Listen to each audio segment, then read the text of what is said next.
जिस प्रकार आग का स्वभाव होता है जलाना, पानी का स्वभाव होता है गीला करना, उसी प्रकार मन का स्वभाव होता है हमेशा भरे रहना।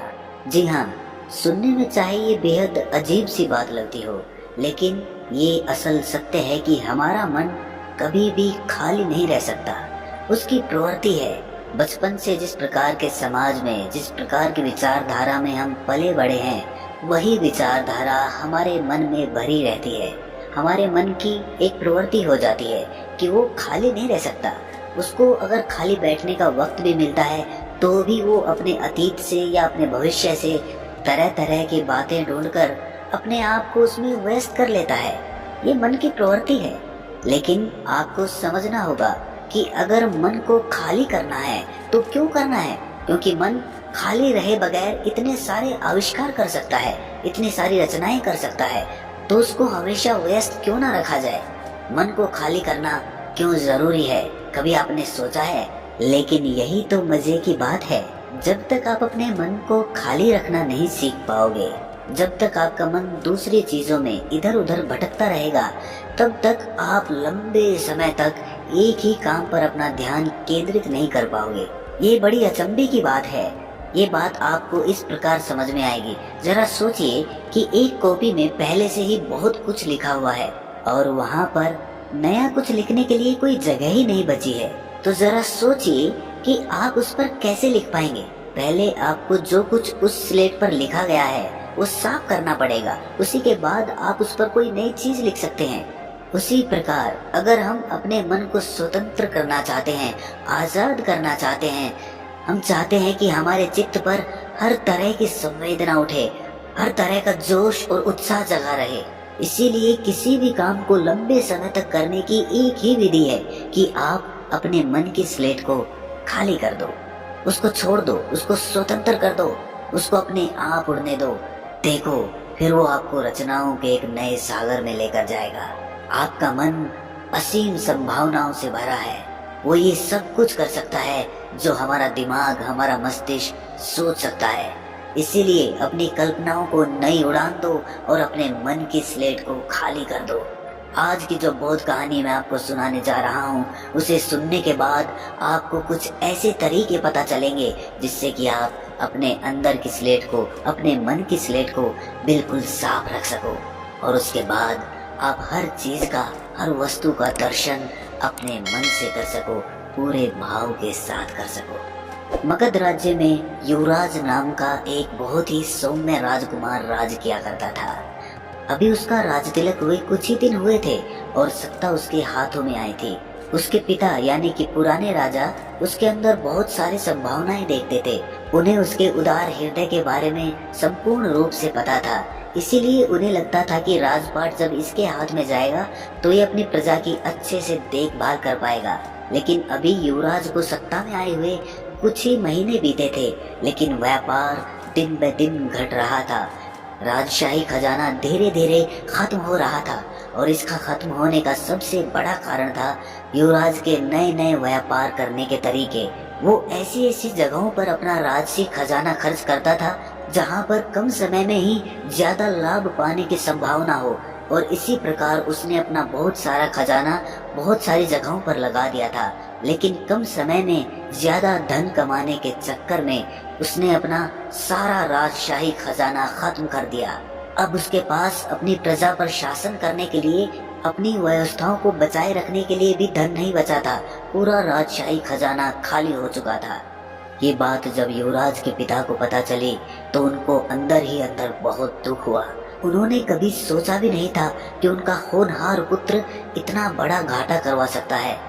अब उसके पास अपनी प्रजा को जवाब देने के लिए कुछ भी नहीं था और रात दिन वो इसी चिंता में डूबा रहता था कि हमारा राजपाट दोबारा से कैसे सुव्यवस्थित हो।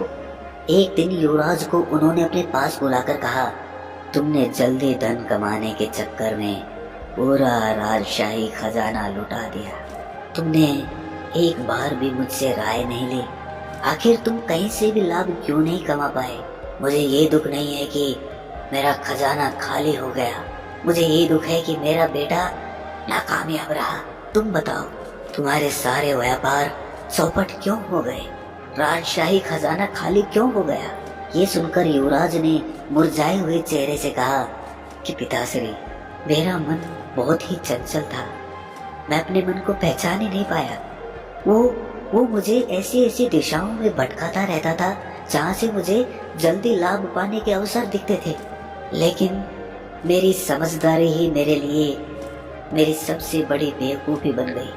नए नए व्यापार करने के तरीकों से मैं अंदर ही अंदर इतना भर गया था कि मुझे समझ ही नहीं आ रहा था कि मुझे किस व्यापार में अपना धन लगाना चाहिए और किस में नहीं लगाना चाहिए।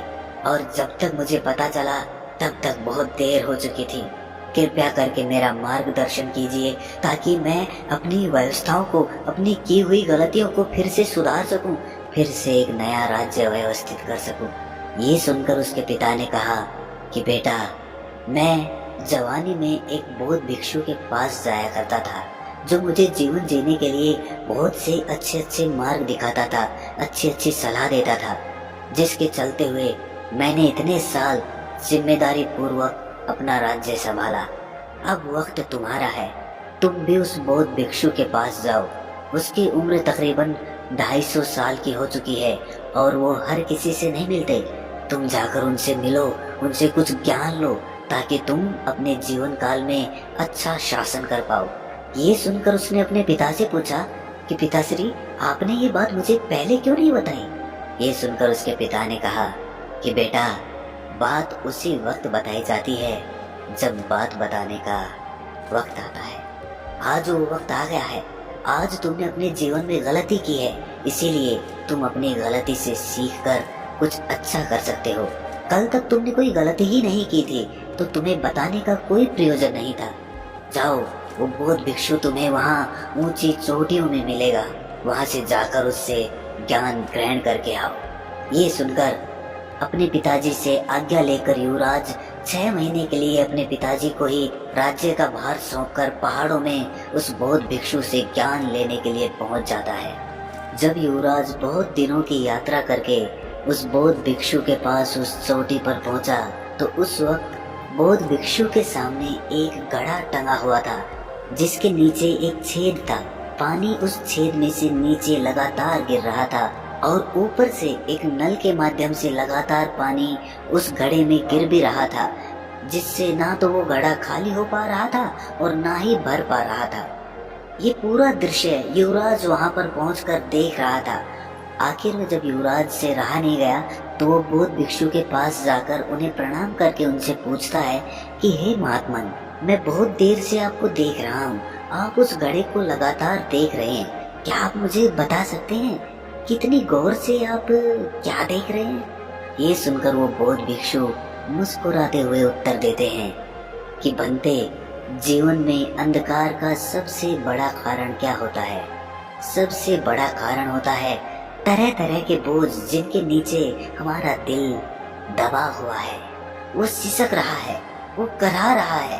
तरह तरह की चीजें, तरह तरह की जिम्मेदारियां, तरह तरह के लोग, सबको झेलना, जबरदस्ती दुनिया के अनुसार दिखावा करना, सारी चीजों का मूल तो यही है।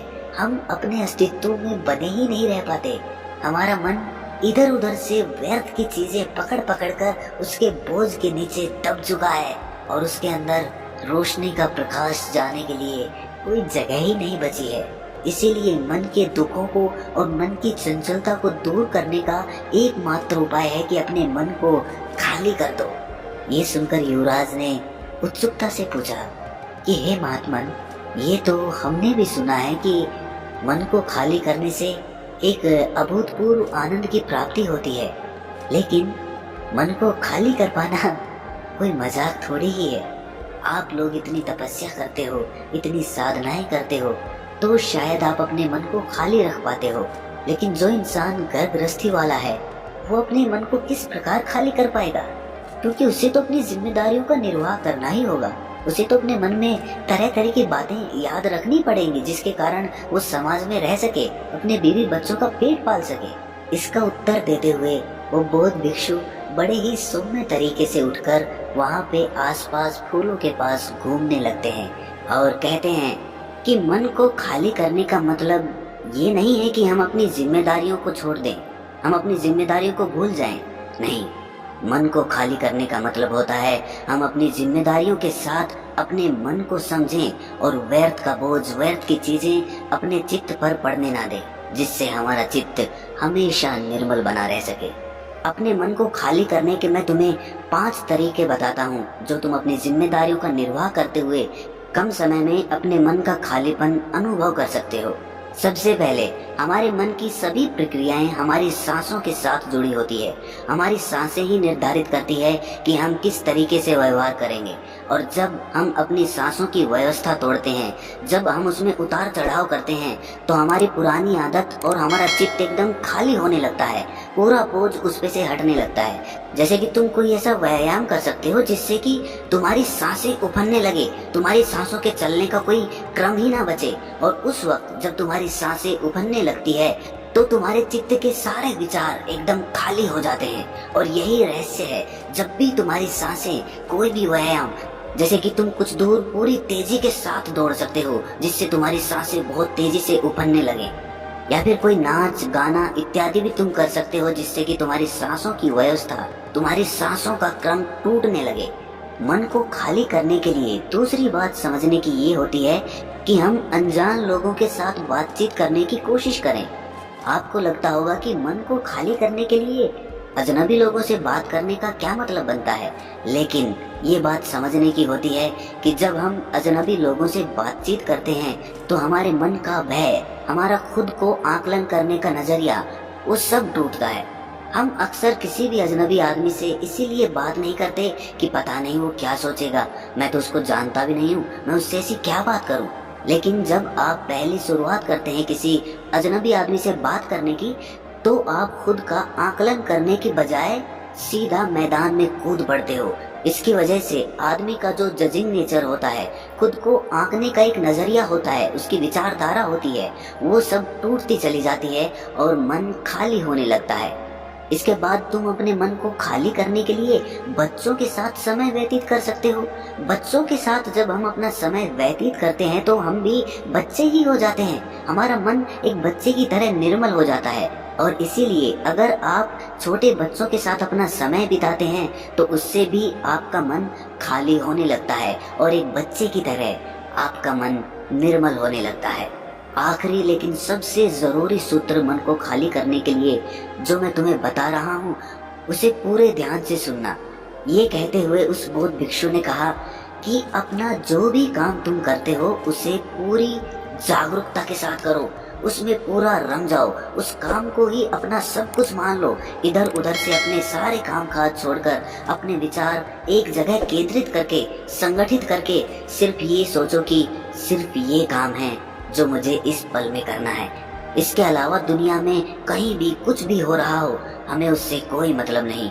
हमें अपना पूरा विचार, पूरा मन उसी काम पर लगाना है, चाहे वो काम कितना भी छोटा क्यों ना हो, चाहे आप खाना खा रहे हो, चाहे आप पानी पी रहे हो, लेकिन एक बार में एक काम को करते हुए पूरी जागरूकता के साथ पूरे सम्मिलित होके करो। और इन्हीं जिम्मेदारियों का निर्वाह करते हुए, पारिवारिक जीवन जीते हुए तुम अपने मन को एकदम खाली करना सीख सकते हो। आखिर में एक बात कहना चाहता हूँ कि हर दूसरे इंसान में मैं भी बसता हूँ। जी हाँ, मैं भी बसता हूँ दूसरे इंसान में। ये भाव, ये सोच, ये समझ आप जब पैदा कर लेंगे तो आपके जीवन से जितने भी आपके रिलेशनशिप या आपके संबंधों की वजह से आपके अंदर जो खटास पैदा होती है वो दूर हो जाएगी। क्योंकि जब हम दूसरे इंसान को देखते हैं और ये समझ पाते हैं कि वो जो कर रहा है, तो शायद मैं भी उसकी जगह होता तो मैं भी यही कर रहा होता, या कुछ ऐसा ही होता। मतलब उस इंसान में मैं भी बसता हूँ, मेरी विचारधारा उससे मेल खाती है, मेरी विचारधारा उससे ज्यादा भिन्न नहीं है। अगर वो परिस्थितियां मेरे साथ होती तो मैं भी ऐसा ही कर रहा होता। और जब आप ये समझ पैदा कर लेते हैं कि आप हर चीज में, हर मनुष्य में, हर प्राणी में, हर कण में, प्रकृति में, हर जगह आप खुद शामिल हो, हर चीज में आप हो, आप खुद बसते हो दूसरी चीजों में, तो आप ब्रह्मांड के उस रहस्य को जान पाते हो जिसे हम कहते हैं कि अहम ब्रह्मास्मि, मतलब मैं ही ब्रह्मांड हूँ। तो दोस्तों कैसी लगी ये कहानी आपको कमेंट सेक्शन में ज़रूर बताना, और अच्छी लगी तो इस चैनल को सब्सक्राइब ज़रूर कर लेना। तो मिलते हैं अगली कहानी में, तब तक के लिए अपना ख्याल रखें।